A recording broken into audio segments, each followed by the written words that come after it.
as smart as he usually is. Brown drives, scoop, layup off the glass. That's not the first time we've seen a superstar in green and white sacrifice the body. Scoring net, knocked away.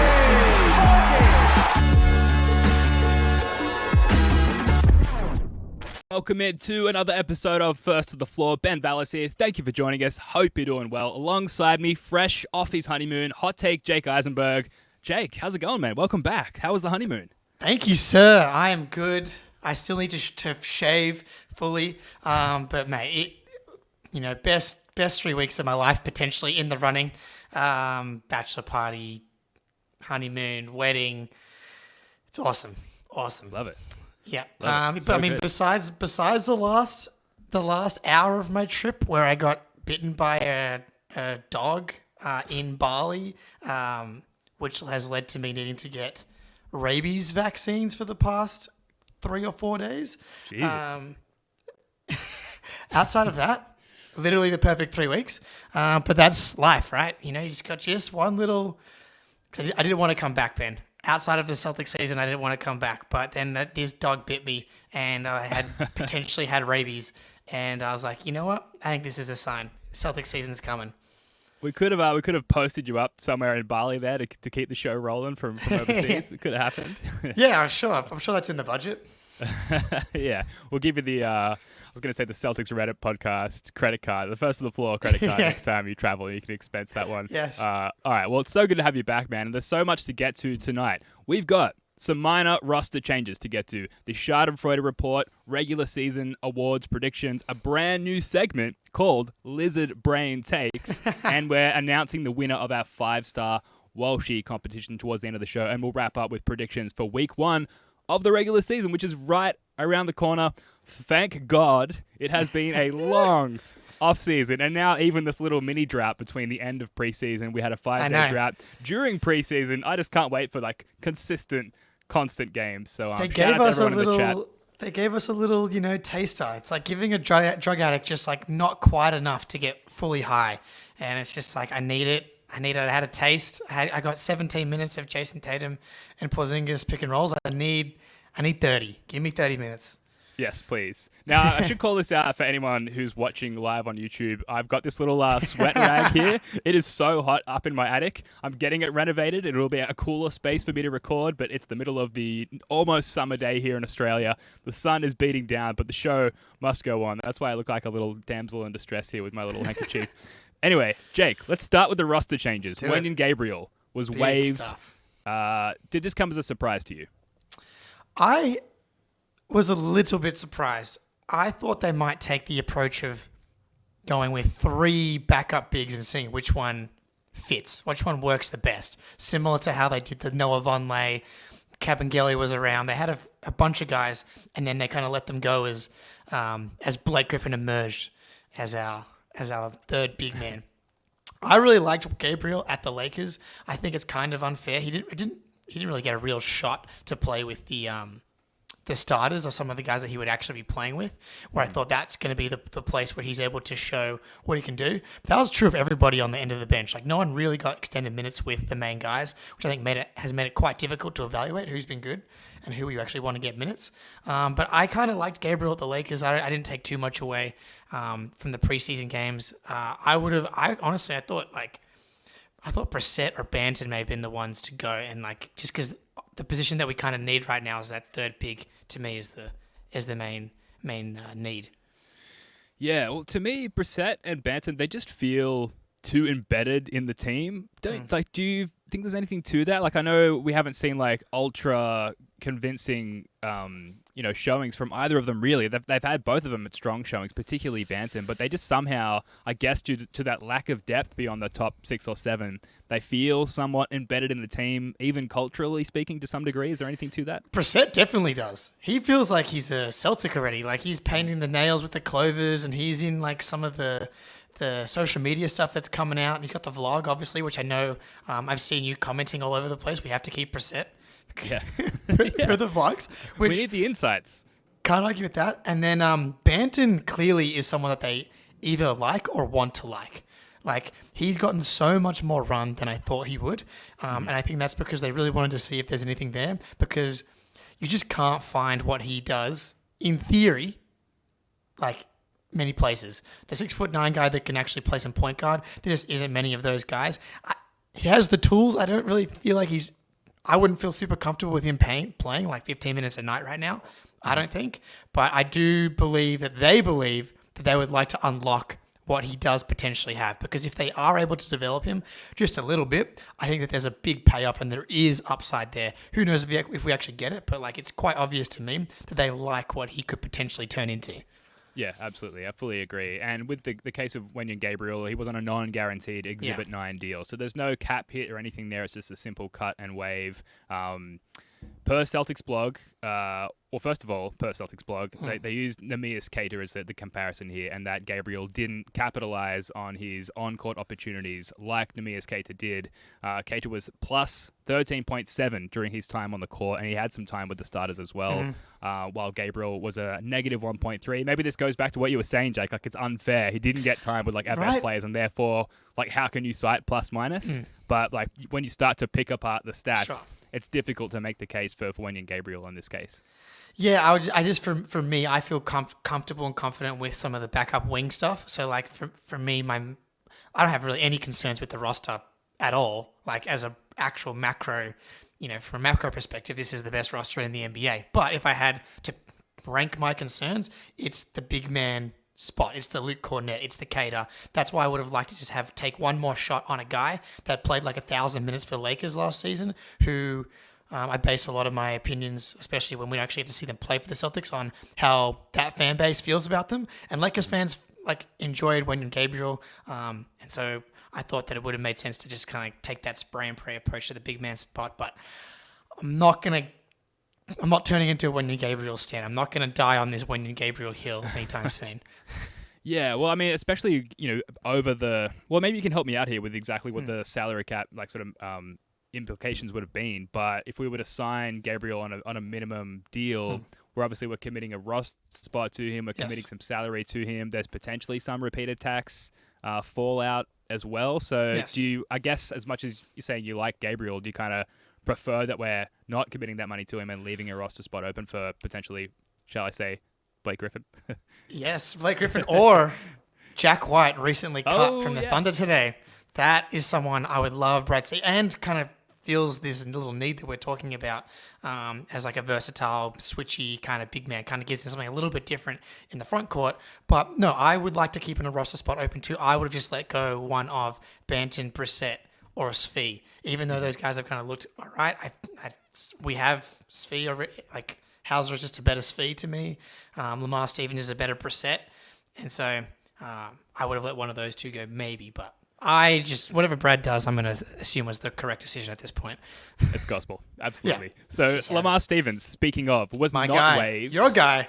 Yeah, please. I mean, I've been singing his praises off a mountain since day one, which was not many days ago, but still singing the tune from the top of the hill. Not waived and therefore potentially in line for one of those roster spots. Do you like the lack of move here, Jake, in keeping Lamar Stevens around? Yeah. I was not on the show to voice how much I liked Lamar Stevens as much as you did, I think, but from the beginning, I tweeted he's who I believed was going to get that 9th or 10th man spot out of all these guys. He started those 25 games for the Cavs. Again, I'm honestly trying not to read too much into the preseason performances of these end of bench guys, because you don't really, that's just like their roles are going to be different. Their jobs are going to be so much easier when they're playing around the starters and the top 8. I like what Lamar Stevens does. I think that he fits what the team and Joe is trying to do on the defensive end. Like, he's a really tough, gritty, aggressive defender. And we saw the 20 steals against the Hornets in the preseason game. There's a clear focus. JJ Redick podcast that Missoula was on, he talked about how they didn't force turnovers last year. It's a clear focus. Lamar Stevens is that type of guy that gets, he's kind of like a defensive playmaker, can, block some shots. He can guard up. He can switch onto smaller guys. I really like him. I really like Lamar Stevens, especially on defense. Offensively, look, can't shoot, but he offensive rebounds. He can get to some spots and hit some tough fadeaways. We don't really need him to be good at offense, honestly. And I kind of like this small ball 5 look that he gives us. Just like athleticism everywhere.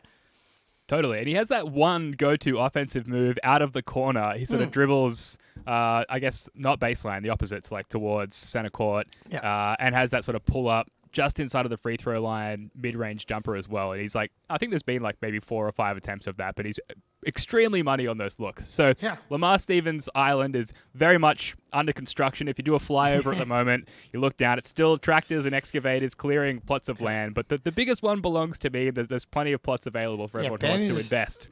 Ben is sweating on that island just as much as he is right now, just building bungalows for Lamar Stevens. It's a tropical paradise. Everyone's welcome. All right, so the Celtics then currently at 14 players. So the Jays, KP, Derek, Drew, Al, PP, Hauser, Lamar Stevens, it seems, Luke Cornett, Svi Mihailuk, O'Shea Brissett, Delano Banton, and Walshy, Jordan Walsh.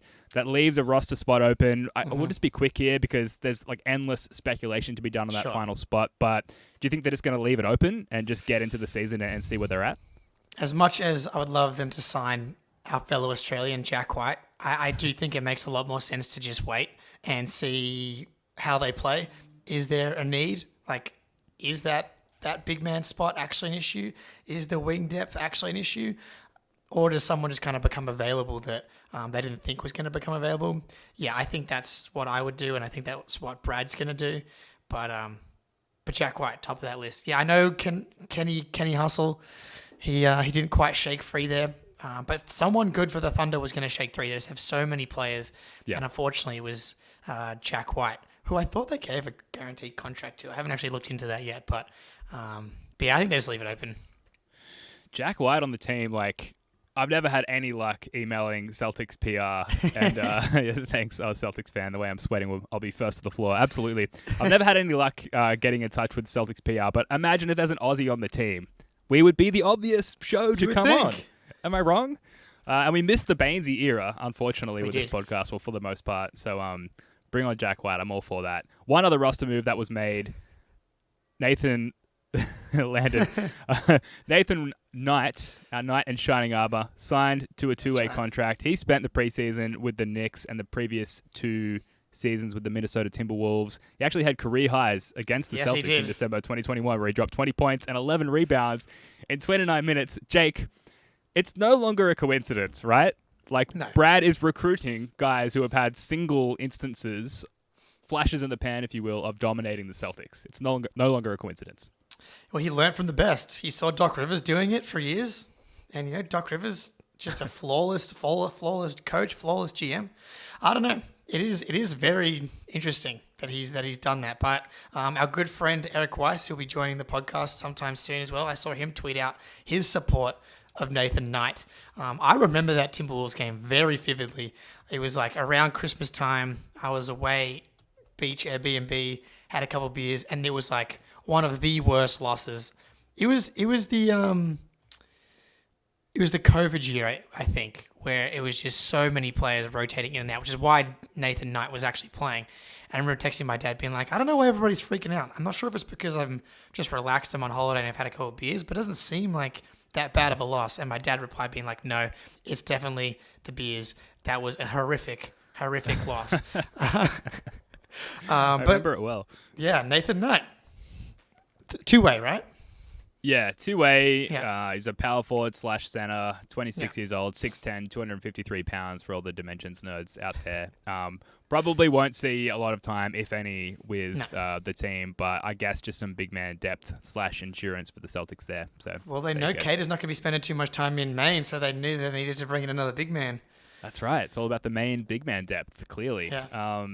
All right, we're going to take a very quick break to hear from our sponsor, and we'll be right back with some NBA overs discussion.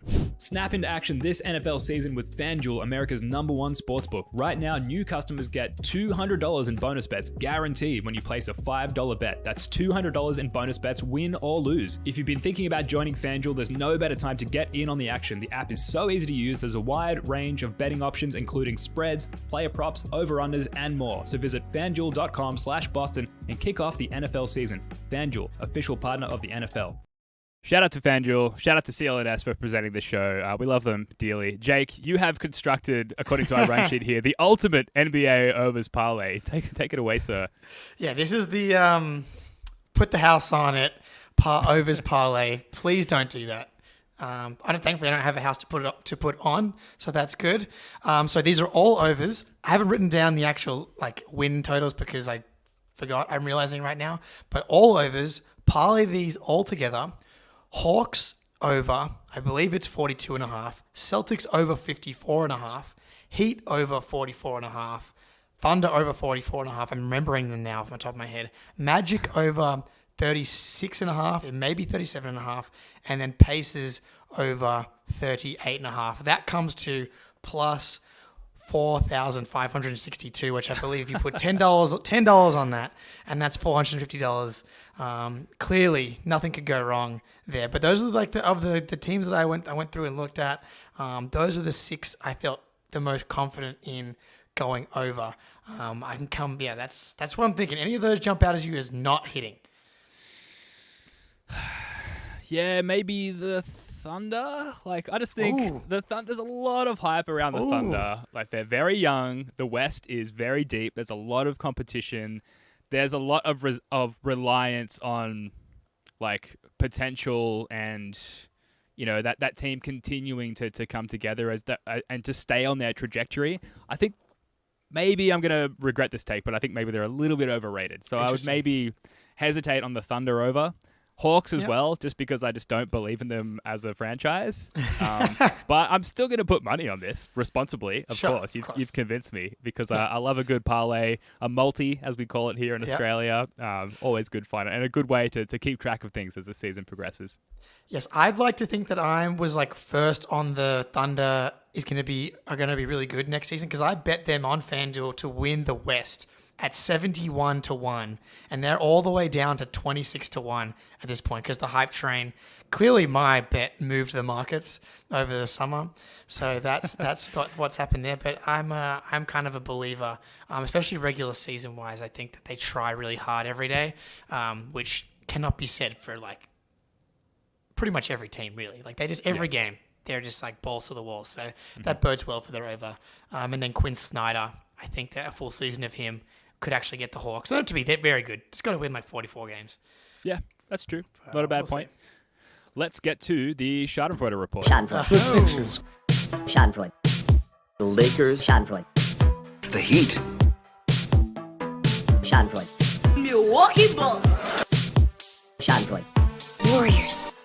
Schadenfreude. Jake is back, which means his segment, our favorite segment right. on this podcast, the Schadenfreude Report, is back. Jake, what Schadenfreude have you amassed in your time away on your honeymoon there? The pettiness, even when enjoying such bliss, I have time for my enemies to spare. I think we're taking a break from Sixers Schadenfreude just because there's only so much time in the day, in the week, in the year to allocate Sixers Schadenfreude. If they show any signs of life and then they get knocked back down again, maybe we'll revisit. But we'll save that for another day. But Terry Stotts quitting out of the blue, late at night. Our time. And I know I messaged the chat being this is good for the Celtics. I'm hoping it's not a personal issue, so I'm going to wait, obviously, to add it to the Schadenfreude report. But it's pretty much been reported that the reason that Terry Stotts quit is because Adrian Griffin at a practice was trying to get the coaches together, and Terry Stotts was talking to another player and kind of ignoring Adrian Griffin, I guess is what Griffin took it as. And then Griffin yelled at Stotts to join the coaches. A decade veteran head coach, 14 years as an assistant, Terry Stotts. My guess is this was bubbling, and this was the final straw for Stotts. He wasn't getting the respect that he thought he deserved from a first-year head coach in Adrian Griffin. And he was like, you know what? I'm so rich. I've been coaching the Blazers for a decade. I don't need this, bro. And he was out of there. Mm-hmm. And good for him. Get out of there. Who needs this Dame Giannis pick and roll potential championship? The key now is Brad's got to bring him in. That's the next step to completing this little circle. But For Bucks fans, I saw various amounts of cope. There was, we don't really need, how hard is it to coach a Dame Giannis offense? But do not be mistaken. You can find so many tweets, so many articles about how important and how Terry Stotts being there is one of the more underrated, moves or pieces of the offseason. And to punctuate that point, we have heard from the man himself, Damian Lillard, on how important Terry Stotts was, obviously prior to his departure. I think the fact that Terry is here, Terry, I played for Terry for 9 years, and a lot of the things that we run is, he's controlling that offense. So it's all familiar. A lot of times, guys are asking me questions like when we talking about plays because I'm familiar with a lot of this stuff. So I think it helps that it's a new staff, and, the guy who's in charge of the offense is the guy who I played for 9 years. Well, that's Ben, no longer a thing. It's not a good thing that they've lost him, right? No, and it's no Ime Udoka culture shakeup 2 days before training camp or whatever it was, but it's something. And when we're looking for little grooves to fill and find advantages against other teams, and that can extend to off the court stuff like cultural things, behind the scenes stuff, staffing issues. That's what we're looking for to have hope, right? And as far as how far the Celtics can go, and especially against their closest rivals, like the Milwaukee Schmucks, as someone called out in the comments here. Excellent work shout out from to Dave D. Yeah. Thank you, Dave D. So it's not like a key loss for them, really. I don't think, but you highlighted there with that video clip, Jake, that there is a prior relationship between Stotts and Damian Lillard. And that could affect them, at least as they get off the mark here early in the season. It might take them a little bit longer to find their groove as a team. So I like it as far as how it bodes for the Celtics, especially getting out ahead early in terms of our regular season record. Yeah, and I think that's actually the point, Ben. All signs are kind of pointing, I think, to a potential slow start for the Bucks. And the Bucks and Grizzlies played a preseason game. The Bucks finally had Dame, Giannis, Drew. Oh, wow. Freudian slip there. Dame, Giannis, Middleton, and Lopez finally together for the first time against... I'm not sure if it was his first preseason game. It was the first preseason game I watched of Marcus Smart with him wearing the Memphis Grizzlies uniform, which... Eye bleach. Tough. That's going to hurt when it's a real Celtics Grizzlies game. November 20th, I believe, Monday our time. But so Marcus Smart 1 was excellent in that game, which I love to see, and has kind of solidified my, I don't think Drew Holiday is that much better than Marcus Smart. But we are here. There's nothing we can do about all of that now. But the Bucks did just not look good. The Grizzlies didn't have Ja Morant, obviously. They didn't have Steven Adams. As was just announced today, he's out for the season, which is a bummer for Smart. I wanted him to go as deep into the playoffs as possible. I think they're going to really struggle without Adams and now Ja. But the Bucks really struggled on offense. They looked disjointed. The defense was a massive issue. They could not contain. Smart was like the maestro was back. He was picking them apart. It was beautiful to see, but it also hurt me at the same time. But as you said, it looks like a team that's like very new and has a rookie head coach and is implementing a completely new offensive system compared to what they've run for pretty much the entirety of this Giannis era. So the Celtics need to capitalize. If there's a slow start, seeding doesn't really matter anymore, I don't think. I think this team's proven they can win on the road. But you know what's nice? Being able to rest your players throughout the season, especially as you get towards the end, when you have these cushions. Gotta take advantage. And when you have the chemistry already, like this comment here in the chat from Michael Spitzer, how hard is it to understand that you need the ball in Dame's hands? Unserious organization. Like, yes, I completely, like that was my sort of first reaction as well to watching, admittedly just the highlights of their preseason so far. But on the other hand, Giannis is like one of the best players ever, at least alive right now playing in the league. Oh, yeah. You can understand the approach of wanting to use Dame's gravity to pull defenses away from Giannis and open up more opportunities for Giannis. So I think they'll figure it out. I think they'll figure out a balanced approach where both of them are the focal point of attack offensively, but at the moment it seems like they're just in those early stages of figuring it out and yet to develop that chemistry that we've fortunately seen from the Celtics early on in the preseason here. Man, boy, have we ever. Like, it's quite a contrast, honestly, to see how seamless it has looked for the Celtics versus what I've seen from the Bucks right now. Thank fuck that is the case. Are we not due? Like, do you remember the last stacked roster we had? The Kyrie, Hayward back from injury, where it was like we're playing the Hornets in the preseason. I think we went 1-4 or whatever it was. We're like, what's going on here? And now we've got this stacked team again, and like, lo and behold, they just look good. Isn't that just pleasant? Isn't that just a nice reality to just like live in? It's beautiful. The vibes are immaculate to start the season, and just I'm not even going to say what I was going to say. Don't even say it. We know what you're thinking. Knock on wood. What other Schadenfreude have you got for us, Jake? Yeah, so this is an alleged one. So Nick Nurse has been accused of having a burner account that goes back to his time with the Raptors, and man, people on Twitter, man, I don't know how they find this stuff and they put these things together. But again, I want to make sure I reiterate, this is alleged. But I have 3 tweets here from the alleged Nick Nurse burner account. Let's make sure we get this up correctly. Hang on. Here we go. And we can all relate to this. So which is the burner account? So the burner account is Mike Leonard's 1347, and his profile picture is just the NBA logo, like flat on a hardwood, like someone's taken a photo of it. Yep. It's terrible. So someone on Twitter has tweeted, even in preseason, it's so sweet to beat Coach Nick Nurse while he freaks out on the sideline, which, I mean, Celtics fans, I mean, we know this all too well. I'm never going to get over how annoying he was in that bubble playoff series. And now he replies to that, or allegedly Nick Nurse replies to that saying, a coach that is just trying to win is a problem, ? Where did I say that it's a problem? He's goofy and I enjoy beating him. Haha. But yet is a better coach than you will ever be. Which... Wow. Easy, Nick Nurse. Is allegedly. Which is a very weird comment for a random person to be defending Nick Nurse at this point in the preseason. Next we have, if the Raptors didn't want things to be different, they wouldn't have fired Nick Nurse. How Darko's world may impact Gary Trent Jr. and Malachi Flynn. Mike Leonard's 1347, allegedly Nick Nurse, replies, 2 unfixable players. Ooh. Yikes.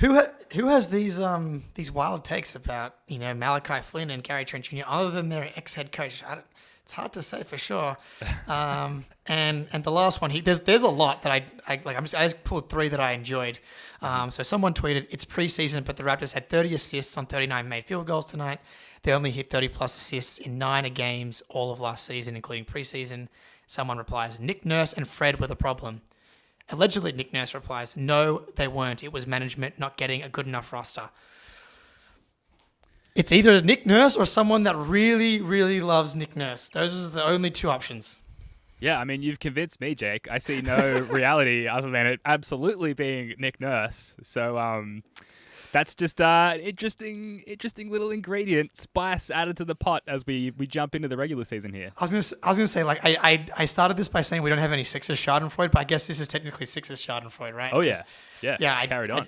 Obviously, like, what is this team, man? They cannot go 2 years without a GM or a coach having a burner scandal. Embarrassing. That photo as well of the half-court NBA logo clearly taken in the bubble. And who was one of the very few people in the bubble? Nick Nurse. Yes, I think Nick Nurse was allowed to have a phone in the bubble. Could have easily used that phone to take a picture of the logo on the court. This is just science, man. Well, there's no doubt in my mind. What else we got, Jake? Schadenfreude-wise. I think it's a good time to just reflect on the rest of the Eastern Conference. We've put a fair bit of dirt on our enemies throughout the offseason, wherever possible, essentially. Is there anyone in the Eastern Conference that you are scared of outside the Bucks? Are you even scared of the Bucks? Yeah, I think like long term, the Bucks are the team that I'm most worried about because, like I said, I do think they'll figure it out. And if we get into a series with the Bucks, they've got the best player in that series, like, without question. So that terrifies me a little bit. Yeah, I know. We probably. Yeah, I mean, but you're right. Objectively, you're right. I am right. But yes. Does he have very exploitable like vulnerabilities in his game throughout the course of a playoff series in terms of being able to back off and form a wall around Giannis? Yes, but we don't have enough time to unpack that. Just like he's objectively the best player. speaking, he is the best player, yes. And possibly like top like 2 player in the league. In fact, Yes. almost certainly. He's definitely So the Bucks, they absolutely scare me. The Heat remains to be seen, right? Because hate culture, as much as we love to shit on it here, particularly in the Schadenfreude Report and with those dog shit jerseys that they put out recently, hate culture is still a thing, and I'm just a little bit wary of how hate culture permeates through this new, I guess, like refined roster, for lack of a better term. And they still have their guys, they've still got Jimmy Buckets, they've still got Bam. I'm not worried about Kyle Lowry. So, No. I am worried about what they can do to us. I guess, as opposed to last year, not necessarily over the course of a playoff series, but more during the regular season on a particular game. What can they bring to us that we don't have time to like develop a scheme against? That worries me. Beyond that, though, like looking down some of the best, quote unquote, best teams in the East, like the Cavs, maybe the Knicks. Maybe. I think the Knicks might have one of the more ferocious defenses that might trouble us a little bit. But, yeah, it's not particularly terrifying looking down the Eastern Conference teams. What do you think? No, that's not at all. And I think that's the point, is that like this Eastern Conference partly it feels like that because of how good the Celtics are right now. Like if we had not made some of the changes again, I think we might feel a little bit differently. But right now, I mean, I'm really trying to like hold myself back from getting over my skis on how confident to feel about the Celtics, because I kind of think that Brad may have done it. I think that he may have done the thing, and we're gonna just be like a team that like it finally happened. Like the team has showed flashes of being like 21-5, world beaters at times, but there's always been like that next level, and I have this feeling that we may. But I'm not saying that. I'm just saying that I'm holding back from saying that, obviously. But the rest of the Eastern Conference is just not that good. But if you're going to rank who I'm most scared to play in the playoffs, it's Bucks and then Heat. Like, with a bullet, it's the Heat. If we play them in the playoffs again, I'm going to be shitting my pants. Like, yeah, and who knows, maybe we'll just sweep them finally, as we should have, really, in the past 2 years. But it's just devil magic. Yeah. Yeah, and we just need some luck. Like any team to come away with a championship, they do so with luck on their side always, and health is a huge factor, and for health in particular, but, I guess the health of other teams and chemistry and the way that, we probably need like a person in rotation spot 8 and 9 to pop a little bit. Like we do need some luck in that sense still, but I agree that like Brad's done it in the sense that he's done everything that he can. Like he's put everything on the table, and now things just need to sort of fall into place from there. We need the ghost of Red Owl back. We need the leprechaun in the building. We need those things to get us over the line. But we're better poised than we have been since 2008 or 2009, I think. So that's exciting. We should move on to our predictions for end of regular season awards and what Celtics might be vying for a position with these regular season awards, Jake. So who do you think might be? I might spoil this one a little bit, but who might come away with the MVP who plays for the Boston Celtics? And is it Tatum? I think there is someone on the Celtics that could potentially win. Luka has been top 3 in MVP odds for like his whole career. I don't know how he keeps getting into that conversation, because to win the MVP, really, he's going to need to be like a top 3 seed, which I don't see for the Mavs. But people just must want to bet on Luka, which is why his odds are always up there. But Tatum at 3. I do think he can win this award. The way that he actually wins it, as opposed to being just like, in the tier 2 of candidates, avoids whatever stretch it is, if it's the beginning of the season, the middle of the season, where he just misses every single, like where he shoots like 18% from 3. Yeah. Can he do enough? Like even like everyone's going to go through a slump shooting wise, but do we see those nights where he kind of goes the other way and leans into like, I'm trying to fix my shot tonight, so I'm shooting 12 threes, but I'm going 2 for 12. I think we've seen signs of him looking for other ways to impact the game offensively, and it looks like it's coming from the post, which I haven't been on the podcast yet to say thank you to the coach, to Sam Cassell, to the basketball gods, to whoever has finally made the post-up game for Jason Tatum a focus, because I think that is how he's going to be able to avoid some of those nights where he is 3 for 16 or 4 for 18 because he can get to the line more. He can get in the post. He can get 7 or 8 assists out of the post. That is, I think, is how he gets into that MVP conversation. He needs to cut, because everyone's going to have stinkers. Can he cut his stinkers in half? That would be, I think, how he gets into like actual tier 1 MVP candidate consideration. Yeah, so all of that, I fully agree. But the defensive side of the ball as well, I think he might be, if not the best defensive player on the team, the most versatile defensive player on the team, especially now with Marcus Smart. I think he's the most switchable player. He can defend almost all positions. Maybe he sort of suffers a little bit defending the 5 there, but ultimately he's out the best defensive player on the team, all in all, I think, and obviously the best two-way player on the team, if not the entire league. So if he executes out of those post-ups, 3 to 5 looks per game, hopefully more, because he's clearly capable of executing on all of the opportunities that are presented to him out of those post-up looks. That's been very sexy so far. And just keeps doing what he's doing defensively. If he packages those things together and is consistent with it, kind of like you said, Jake, I think he will be vying for MVP and certainly another All-NBA first-team spot as well. So, Depoy, who do you think on the Celtics might be vying for Defensive Player of the Year? I don't think anyone on the team can actually win Depoy. I know Marcus Smart got it a couple years ago. I guess I'll ask you this. Do you think the Celtics defense is going to be better than last year? Worse? The same? Maybe yes. Like in a different way. Like the weak point is clearly Porzingis, right? And we've seen like him defend in drop with varying levels of success. And as the preseason went on, he clearly like got better at like positioning himself in drop defense. And we know from last year, like his stats as a drop defender are actually like surprisingly good. So I sort of expect that to continue to trend upwards as the season progresses. But the main thing I noticed from watching our team in the preseason was the chaos created by both Drew Holiday and Derek White as defensive guards. Like they were just absolutely creating mayhem out there. And you add the full court, the 2-1-2 press that we were occasionally running as well, and they were making life so difficult for our opposition. And it kind of just frees the Jays and Porzingis up to kind of, I don't want to say relax a little bit, but just lean more into their offensive domination a little bit while all the gritty work is done by Drew and Derek White. So there's definitely potential for the defense to be better, but it hinges so much on Porzingis that I'm not willing to make that claim just yet.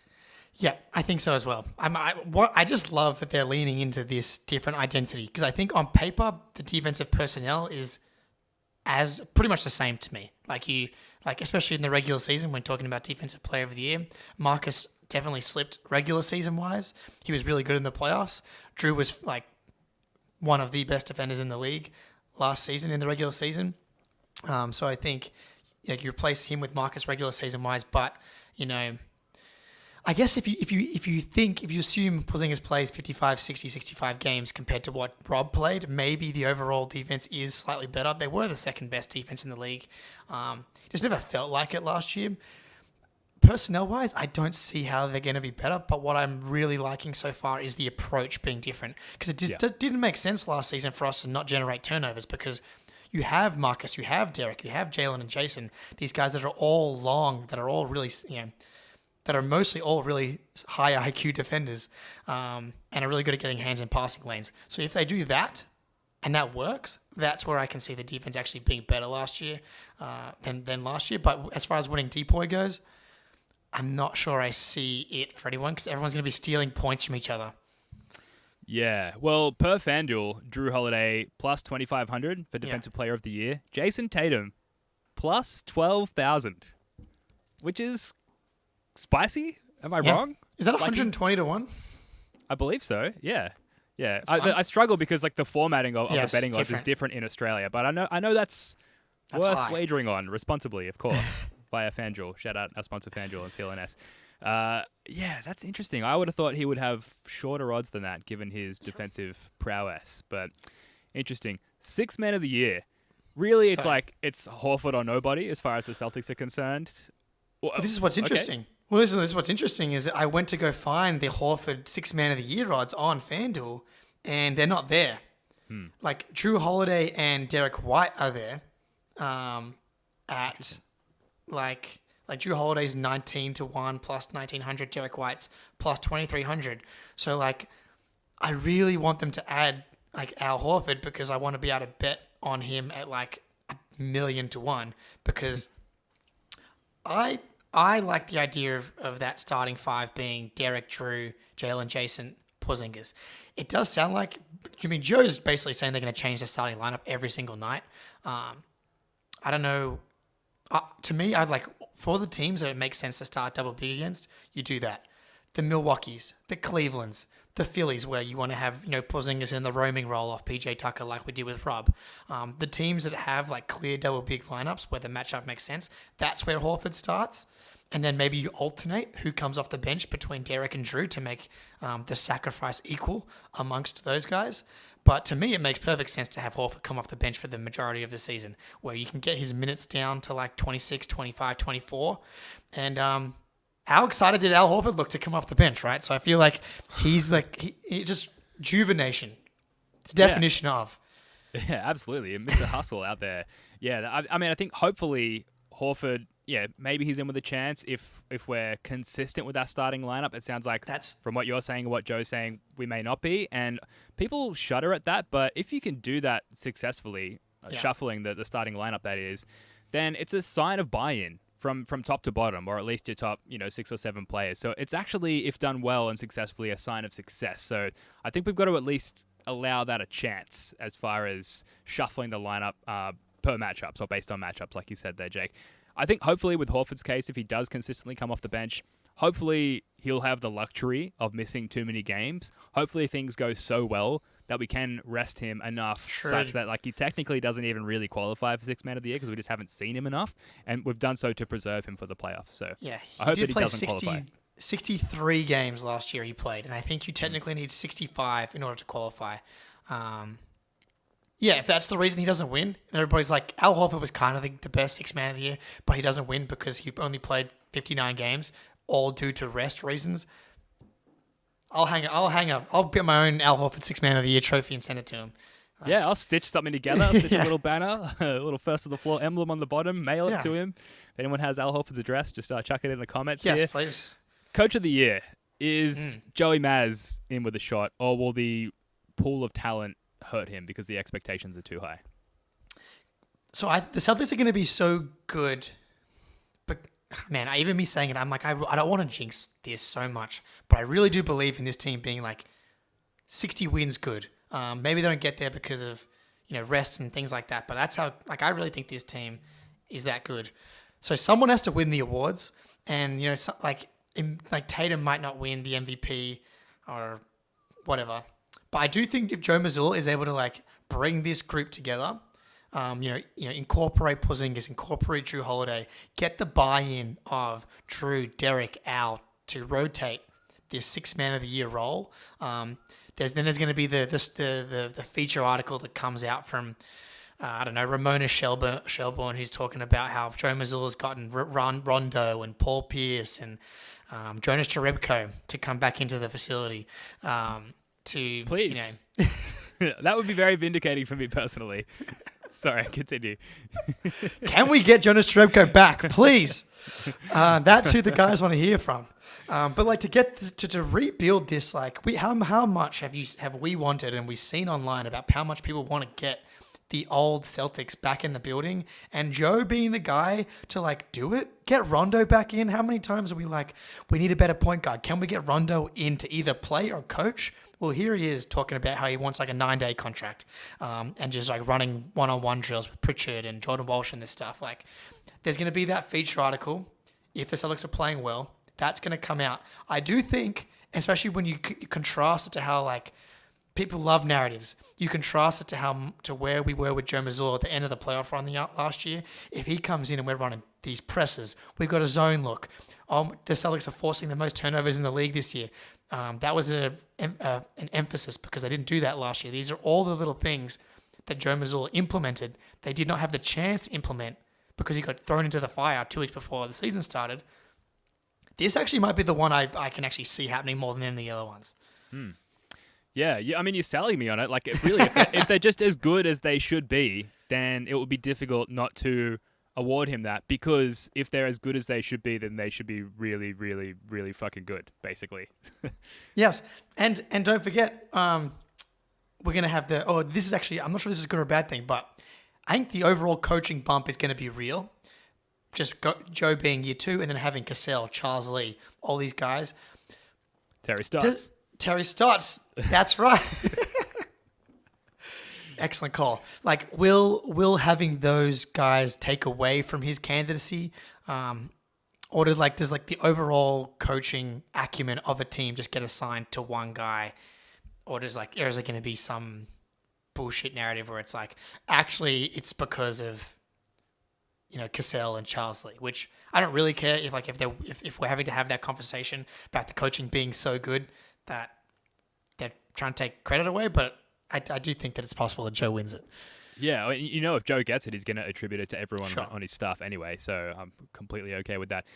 Executive of the Year, yes. I mean, Brad Stevens. Can we just take a moment to recap the offseason that was very quickly? So, and let me know if I'm missing anything here, because I did this on the fly earlier today while I was on an exercise bike. So, essentially, trades Marcus Smart and Malcolm Brogdon and Time Lord and 2 picks, for one of which was not ours, it belonged to the Warriors, for Drew Holiday and Kristaps Porzingis. Amazing talent acquisition. Signs Peyton Pritchard to a 4-year, 7-point-something per year contract. Maxes Jaylen Brown, extends Porzingis. I don't know if the coaching hires count. I think it's more of a Joe thing, but you've got to imagine that he had his hand in the cookie jar to some degree. Is Neemias Queta something, maybe? Do you add that to the Executive of the Year resume? Have I missed anything there, Jake? And do you think he'll win? I mean, draft night. How did he break the record for most second-round picks accumulated in one night? Jordan Walsh. I'm just going to say that he was all Summer League team. I don't know if he was or not, but in my heart, he definitely was all Summer League first team. Mm-hmm. I subscribe to that. He looks like he kind of hit on that pick. If the Porzingis thing, if this works, I do wonder if the players are going to all split votes amongst that it's going to end up being either Brad or Joe that end up getting the credit. Because I feel like even when Brad was doing an awesome job, we oscillated between Brad's the best coach that's ever, coached before. I know Chris Mannix has the famous tweet. It's how many picks does, if you're doing a fantasy draft, what pick does Brad Stevens go? And he had Brad in the top 5. It was LeBron, Steph, and Brad over Giannis. I forget what it was, but it was something. Something outrageous, or maybe not so outrageous. But then the next year it was the player's fault or whatever. So it always is interesting to see who gets the credit or the blame, depending on the season. But I don't know. I can see a lot of the credit going towards Brad and Joe as far as the awards voting stuff goes. Well, who else is vying for it at this point? Who else has even come close to putting together and the transformation from last year to this year? Who else has come as close as Brad Stevens? Well, I think the James Jones for the Suns will be in consideration. If that works. Often these are 2-year awards. He'll get credit for the KD plus the Bradley Beal trade. And then if Dame and Giannis are amazing, that's maybe something that works. I don't know, Chris Paul, Juvenation. But I don't know, that's not really enough to really move the needle on an award like this. I'm sure with Georges Niang and Max Strus, are they moving the needle enough to get Kobe Altman, the drunk driver, an award? I don't know. I'm assuming that will probably disqualify him, actually, now that I've mentioned it. But, maybe. Lakers have a decent true. squad. They do well. Re-sign Reeves at a good spot. Maybe they flip D'Lo for someone. But yeah, I mean, Brad's in good a spot as anybody to win that award. Spurs could just get it just for drafting Wemby. It's that is a luck. You are amazing. You win all the awards. Congratulations. And for decades of success. Yeah, absolutely fair. But also, you and me could be running the Spurs now. That's true. Yeah, easily done. Most improved player. I don't think we have anything here. I think the Jays are too good. Drew and Porzingis are too good. Real ball knowers know that Derek White is too good also. And I don't think Peyton Pritchard is... he'll be the team's most improved player. I think that's a lock. I don't think he's going to be seen enough by voters around the league to actually get the award himself. No, he's not. I did see his odds. I think it was like 60-1 or 600-1 or something. Yeah, that seems low. Something like that.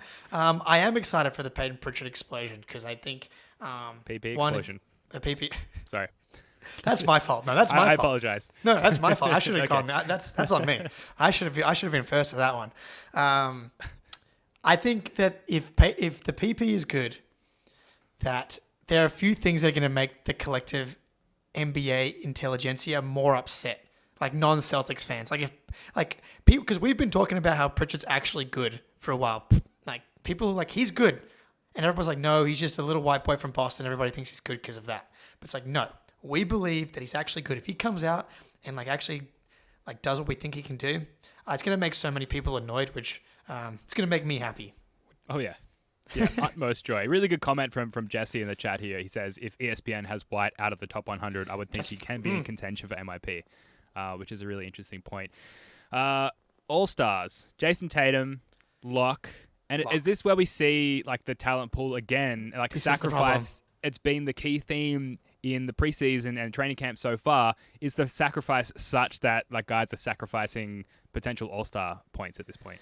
Yeah, I think this is the question: is who's most likely to be the second All-Star? Because I think it's probably Porzingis, and I really Jalen's the obvious choice, right? But I have a feeling that Porzingis is going to get his way in here, just because I think he's going to be so efficient. His life's just going to be so easy, and he's going to have such an obvious impact on the Celtics offense that people are going to ascribe a lot of that credit to him. So it's going to be who knows? Maybe we're going to be like the Atlanta Hawks, where we have 3 or 4 All-Stars.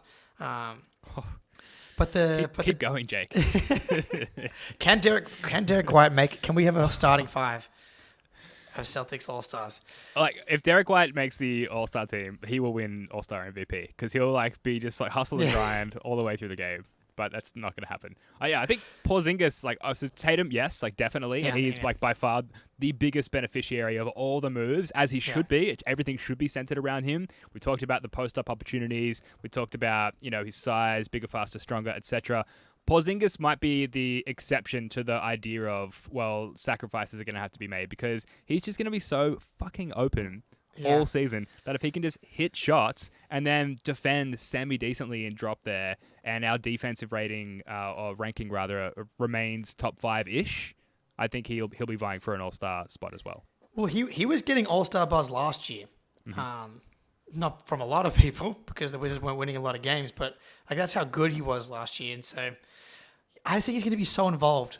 People, we talk about sacrifice, but the thing with Porzingis sacrificing, maybe he's not going to get as many just throw him the ball touches potentially. He's involved in every action. Anytime it breaks down, you just reset and we run a pick and roll, pick and pop, or get him on the mid roll as well. He's just this 3-layered approach to his offense where I think he's just naturally going to be very heavily involved. Obviously, I do worry that Jalen will be upset if he doesn't make the All-Star game and Porzingis does. But that's what the $300 million is for. That's right. That's what the money's for, to quote Don Draper. All NBA spots. Tatum, again, sorry to just jump to that, but no. obvious. And maybe this is where, again, Jalen starts to get angered a little bit.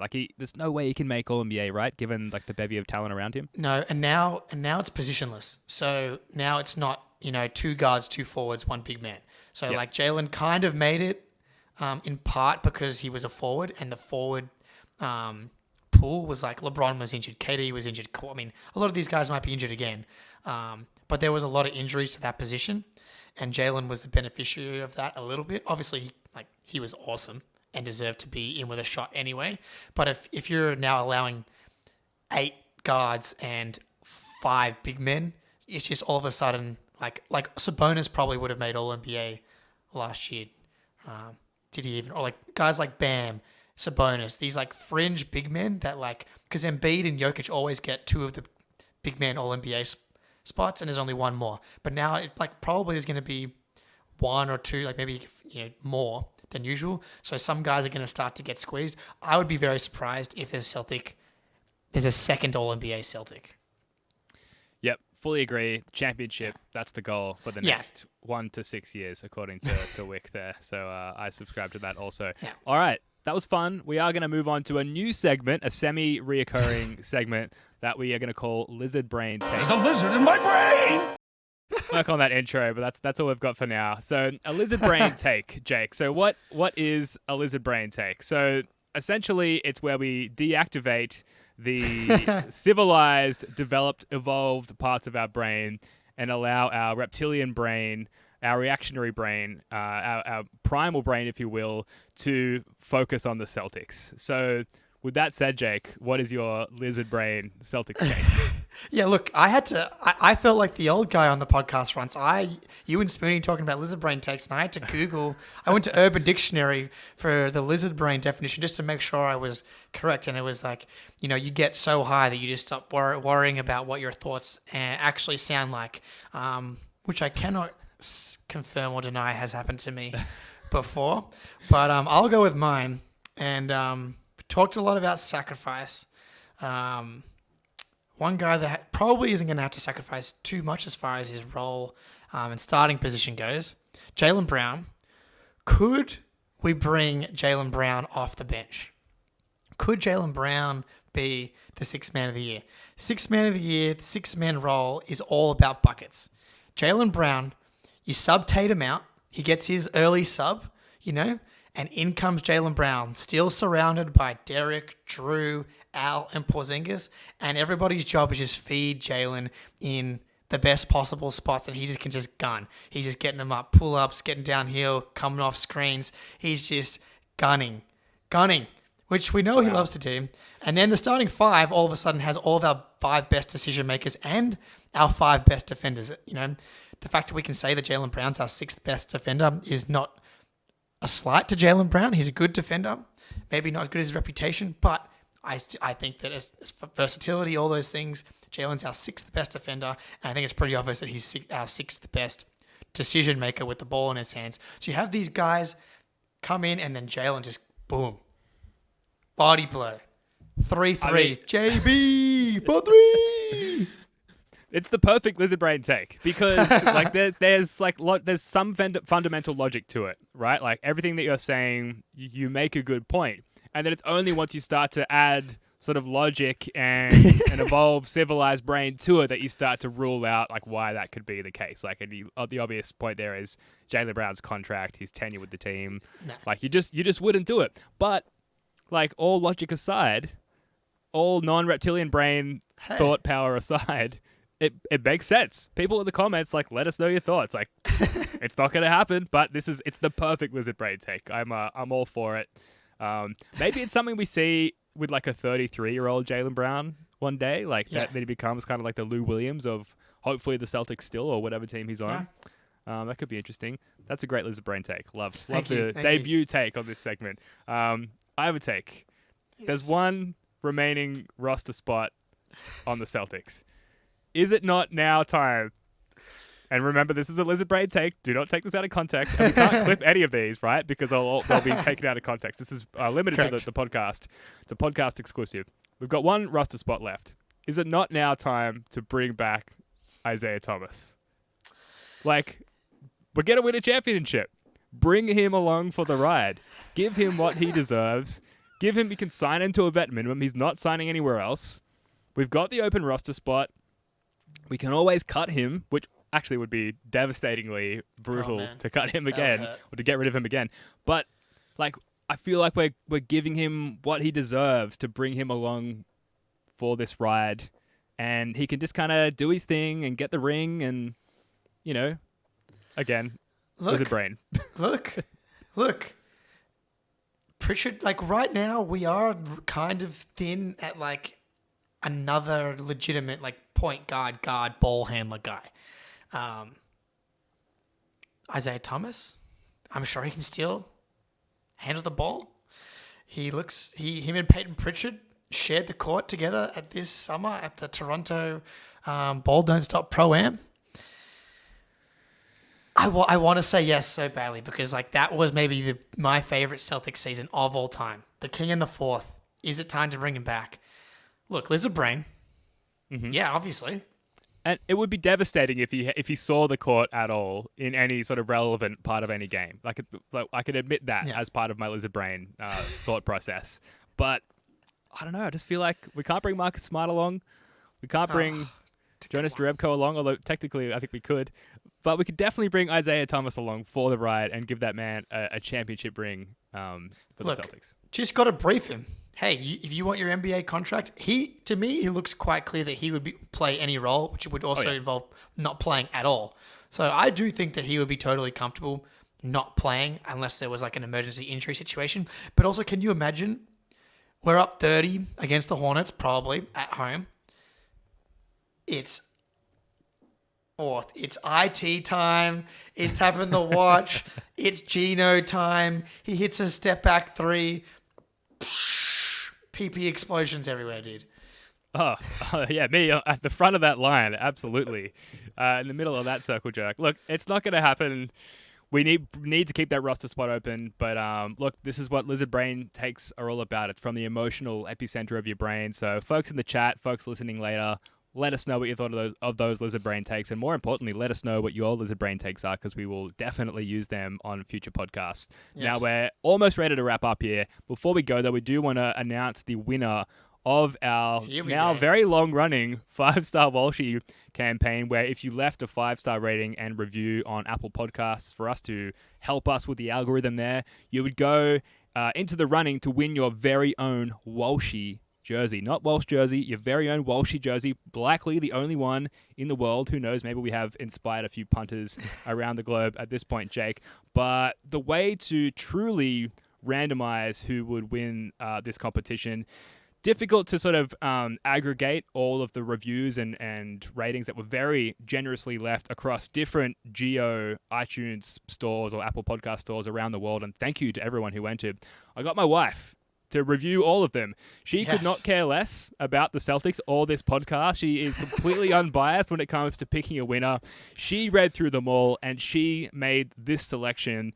And we're very happy to announce that the winner is Tristar Kaboom, son of Atreus on Twitter. They said, the Kevin McHale of Celtics podcasts, not flashy or trying to dominate the court with empty stats.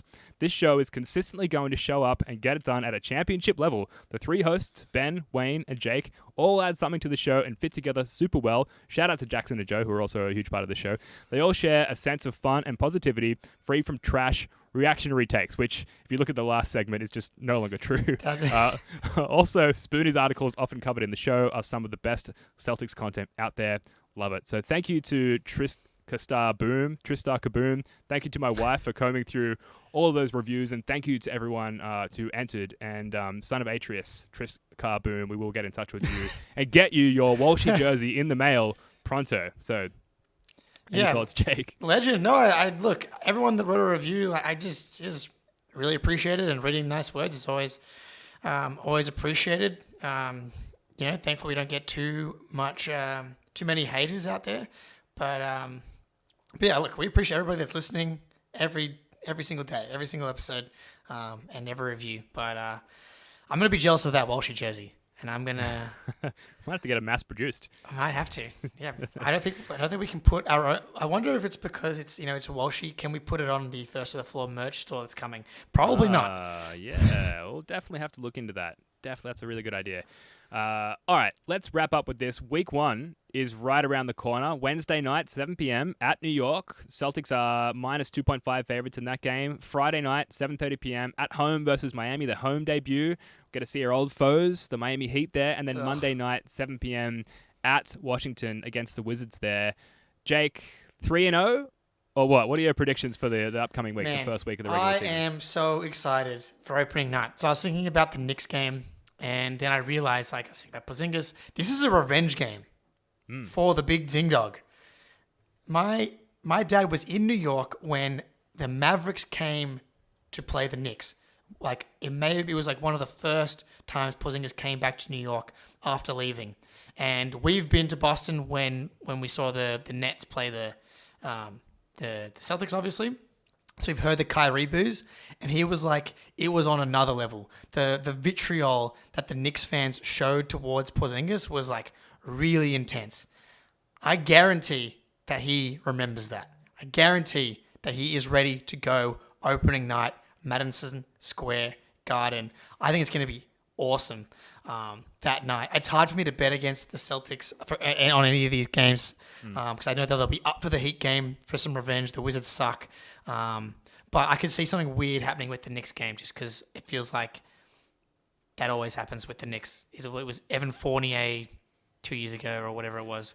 I don't know. Well, give me 2-1. I'm going 2-1. I'll take 3-0, baby. It's going to be hard, right? All these prediction segments, we will do them once a week on the pod. It's like the Celtics are going to be gambling favorites in pretty much every matchup all season. And then for us as admittedly extremely biased Celtics fans, how can we not then also choose them to win every single game? So they're obviously not going to go 82-0, but I'll warn you, if you are a gambler, a responsible gambler out there, take everything that we're saying in this segment with a grain of salt. You mentioned the revenge aspect of that Knicks game, the opening night there, Jake. 2 years ago, we lost in overtime to Evan Fournier and the New York Knicks. So that should be on the forefront. It's certainly on the forefront of my mind. It should be on the forefront of all Celtic players' minds going into that one as well, to avenge what at that point was a ridiculous game. And Kemba Walker, and then Bing Bong and all that bullshit. God. Yeah, just look, the Knicks have been giving us trouble for a couple of years now. I think they went 3-1 against us last season alone. So we should have a healthy respect for them. I really hope we don't even have to worry about that this season. Can we not worry about that this year? Where we surely the Celtics care about this game tomorrow, right? Are they going to? I'm guessing opening night we're not going to have to worry about that aspect. But I would like for this season to have a bit more consistency in what we can expect on a night-to-night basis, even if they did win 57 games. Yeah, and Jason Tatum, the bright lights, Madison Square Garden, opening night, first game of his MVP season. It's gonna be fun to watch. All right, that is gonna do it for this one. Thanks so much for joining us. We've got a lot coming up in the next week. We're firing up our playback room, playback.tv/first to the floor for Celtics opening night, Wednesday night versus the Knicks. But we're also gonna do playback for the NBA opening night, which is Lakers Nuggets on Tuesday night at 7:30 p.m. We've also got live podcasts Thursday night and next Tuesday night, potentially with two very special guests, just waiting on confirmation there. So make sure you subscribe to our YouTube channel for those. Jake, love your work, mate. Until next time, go Celtics. I love the Celtics!